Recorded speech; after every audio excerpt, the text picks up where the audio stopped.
Sahabatku yang dirahmati Allah, Assalamualaikum warahmatullahi wabarakatuh. Selamat datang di channel Roro Mendil.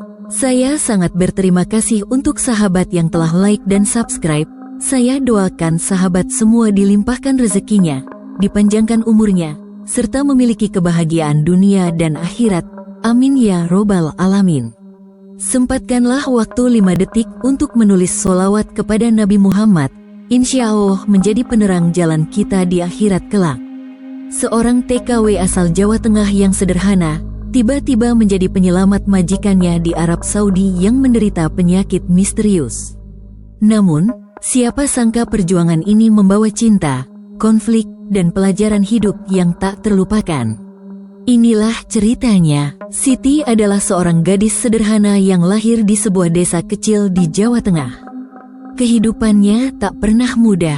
Ayahnya hanya seorang petani kecil yang bergantung pada hasil panen sawah yang sering tak seberapa karena musim yang tidak menentu. Ibunya membantu dengan menjual jajanan pasar di desa, tetapi penghasilannya nyaris tidak cukup untuk memenuhi kebutuhan keluarga. Sebagai anak pertama dari 4 bersaudara, Siti merasa memiliki tanggung jawab besar untuk membantu keluarganya. Meski tidak tamat SMA, Siti adalah gadis cerdas dan pekerja keras. Ia pernah bekerja di kota sebagai pembantu rumah tangga, namun gajinya terlalu kecil untuk menyisihkan uang. Suatu hari, ia mendengar kabar dari tetangganya tentang peluang bekerja di Arab Saudi sebagai tenaga kerja wanita, TKW. Gaji yang dijanjikan jauh lebih besar dibandingkan yang ia dapatkan di Indonesia.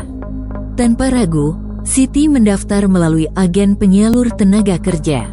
Ia tahu bahwa keputusannya ini penuh risiko, tetapi ia percaya bahwa pengorbanannya akan membuahkan hasil untuk keluarganya. Namun, perjalanan ini tidak mudah. Sebelum berangkat, Siti menghadapi berbagai kendala. Ia harus meminjam uang untuk membayar biaya agen yang membuat keluarganya terlilit utang. Meski berat, ia tetap melangkah dengan keyakinan. Neneknya, seorang perempuan tua bijaksana yang dikenal di desa sebagai ahli ilmu kejawen, memberikan bekal berupa doa dan ajaran tradisional untuk melindungi Siti selama di negeri orang.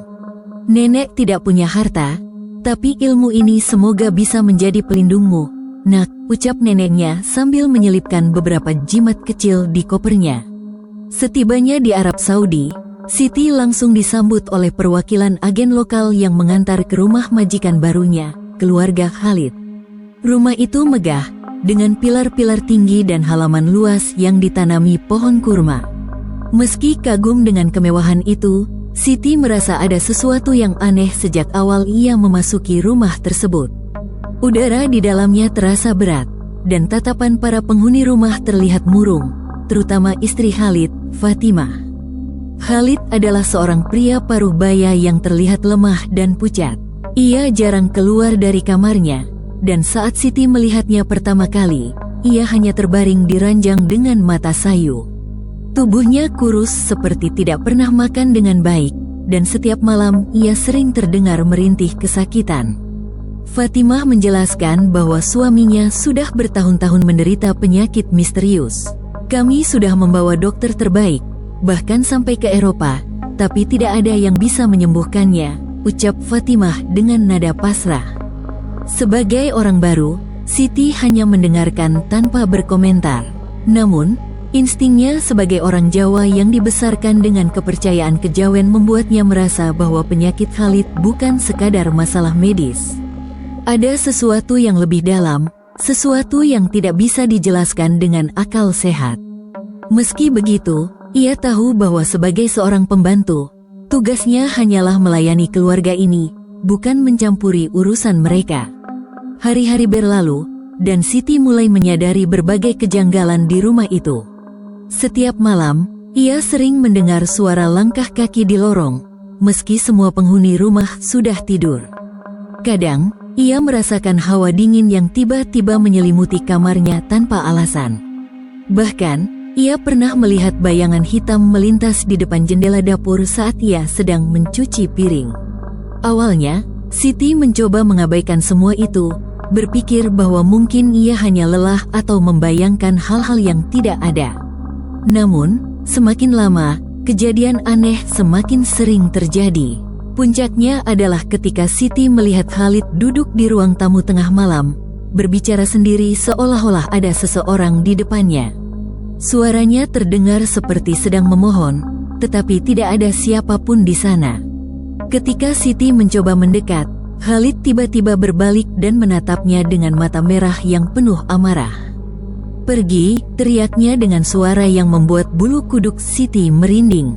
Siti berlari ke kamarnya dengan air mata mengalir, merasa ketakutan dan bingung. Keesokan paginya, Khalid kembali seperti biasa, tampak lemah dan tidak berdaya. Ia bahkan tidak ingat apa yang terjadi malam sebelumnya.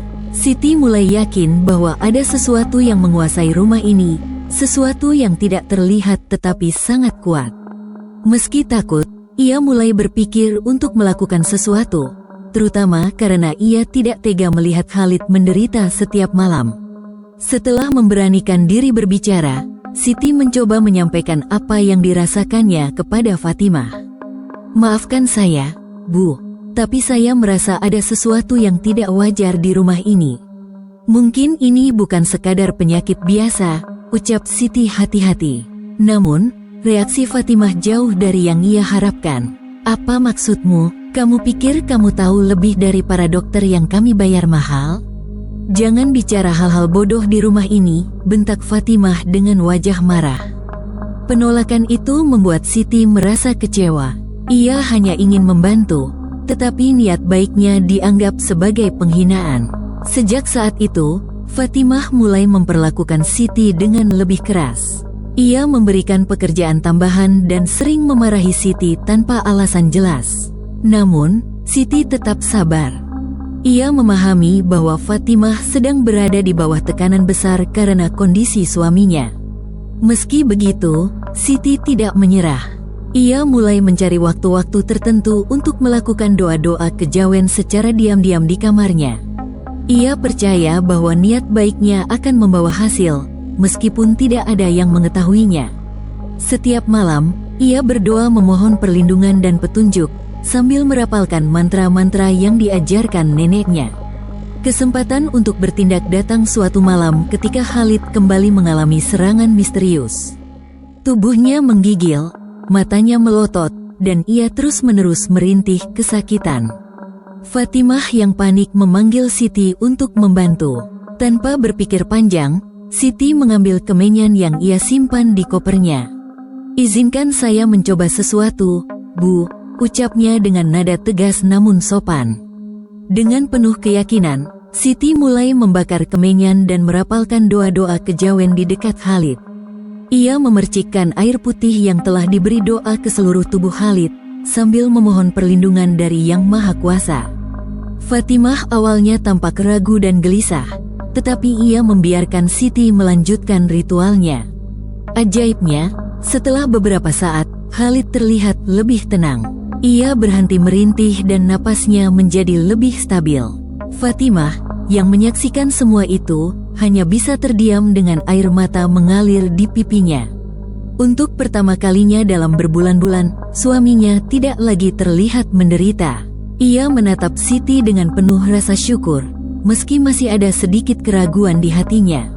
Setelah ritual sederhana yang dilakukan Siti, perubahan langsung terlihat pada Khalid.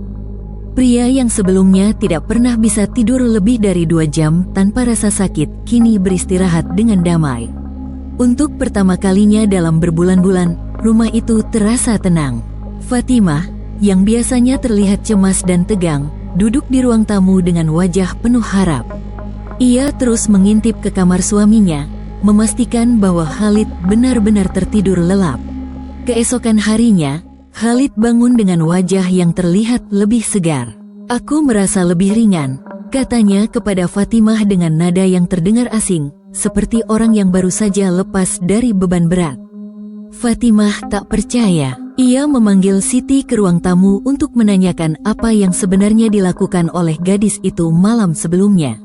Siti hanya menjelaskan dengan sederhana, "Saya hanya berdoa, Bu. Doa yang diajarkan nenek saya." Tidak ada yang istimewa, semua atas izin Allah. Meski masih skeptis, Fatimah mulai melihat Siti dengan pandangan berbeda.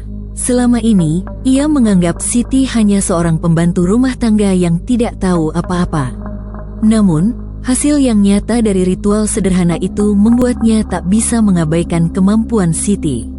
Diam-diam, Fatimah mulai memikirkan apakah Siti mungkin bisa menjadi kunci untuk menyembuhkan suaminya sepenuhnya.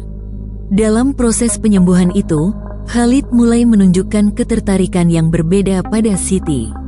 Awalnya, ia hanya merasa kagum pada ketulusan dan keberanian gadis itu. Bagaimana mungkin seorang pembantu muda dari negeri jauh begitu berani menawarkan bantuan ketika semua orang lain sudah menyerah? Namun, kekaguman itu perlahan berubah menjadi sesuatu yang lebih dalam. Setiap kali Siti masuk ke kamarnya untuk memberikan air putih yang sudah didoakan, Khalid selalu memperhatikan gerak-geriknya. Siti sendiri merasa canggung. Ia tahu bahwa Khalid adalah majikannya, seorang pria yang sudah menikah dan memiliki keluarga. Namun, ia tidak bisa mengabaikan getaran aneh yang ia rasakan setiap kali bertemu tatapan Khalid. Perasaan itu begitu asing baginya, membuatnya bingung dan gugup. Sebagai seorang gadis desa yang sederhana, Siti tidak pernah membayangkan bahwa ia akan menghadapi situasi seperti ini. Kedekatan mereka mulai memicu desas-desus di antara anggota keluarga lainnya. Sepupu Khalid yang sering berkunjung ke rumah mulai memperhatikan bagaimana Khalid tampak lebih ceria setiap kali Siti berada di dekatnya. Hal ini tentu saja tidak luput dari perhatian Fatimah. Meskipun ia bersyukur atas bantuan Siti, ia mulai merasa ada sesuatu yang tidak beres. Sebagai istri, ia merasa cemburu, meskipun ia berusaha menyembunyikannya. Kedekatan antara Khalid dan Siti akhirnya memuncak menjadi konflik yang sulit dihindari. Suatu hari, Fatimah melihat Khalid berbicara dengan Siti di taman belakang rumah. Percakapan itu tampak begitu akrab, bahkan Khalid tersenyum, sesuatu yang sangat jarang ia lakukan selama bertahun-tahun. Amarah Fatimah tak bisa lagi dibendung. Ia memanggil Siti ke ruang tamu dengan nada tajam. Apa yang sebenarnya kamu lakukan di rumah ini selain merapalkan doa-doa aneh itu?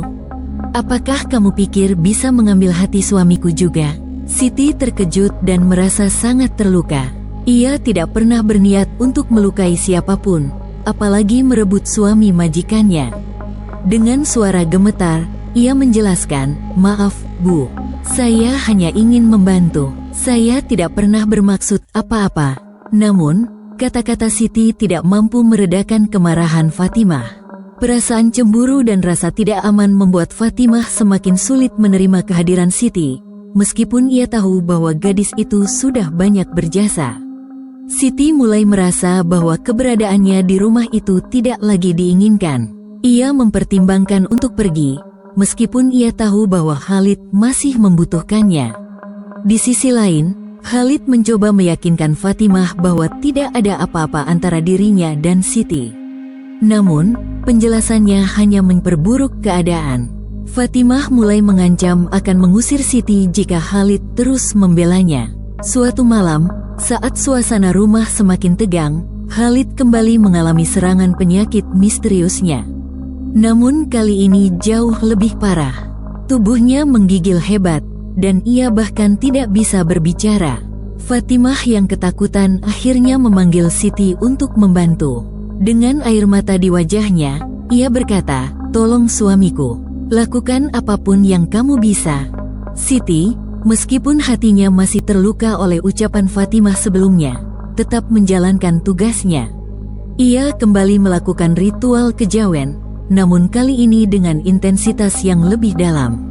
Ia berdoa dengan penuh keyakinan, meminta pertolongan dari Yang Maha Kuasa untuk mengusir energi negatif yang menguasai tubuh Khalid. Suasana malam itu begitu mencekam, dengan aroma kemenyan memenuhi udara dan bayangan lilin menari di dinding. Setelah beberapa jam, Khalid tiba-tiba terdiam. Tubuhnya berhenti menggigil, dan matanya perlahan terbuka. Ia menatap Fatimah dan Siti dengan pandangan yang berbeda, seolah-olah ia baru saja terbangun dari mimpi buruk yang panjang. Dengan suara pelan, ia berkata, "Terima kasih, Siti. Kamu telah menyelamatkanku." Fatimah yang mendengar kata-kata itu menangis terisak. Untuk pertama kalinya, ia menyadari betapa besar jasa Siti bagi keluarganya. Setelah kejadian itu, Khalid mulai pulih sepenuhnya. Fatimah, meskipun awalnya diliputi rasa cemburu, akhirnya meminta maaf kepada Siti. "Aku salah menilai kamu. Kamu datang ke rumah ini sebagai pembantu, tapi sebenarnya kamu adalah penyelamat keluarga kami," ucap Fatimah sambil memeluk Siti dengan tulus. Siti, yang hatinya begitu lembut, memaafkan Fatimah tanpa ragu. Namun, Siti tahu bahwa waktunya di rumah itu sudah selesai. Meskipun Khalid dan Fatimah memintanya untuk tetap tinggal, Siti memutuskan untuk pulang ke Indonesia. "Saya merasa sudah melakukan apa yang bisa saya lakukan di sini. Sekarang, saya ingin kembali ke keluarga saya," katanya dengan senyum yang lembut. Sebelum pergi, Fatimah memberikan Siti hadiah berupa uang dalam jumlah besar sebagai tanda terima kasih. Kisah ini memberikan banyak pelajaran hidup. Dari Siti, kita belajar tentang ketulusan, kesabaran, dan kekuatan doa.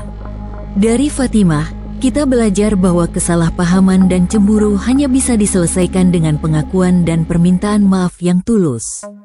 Dari Khalid, kita belajar bahwa rasa syukur dan keberanian untuk memulai kembali adalah kunci untuk menjalani hidup yang lebih baik.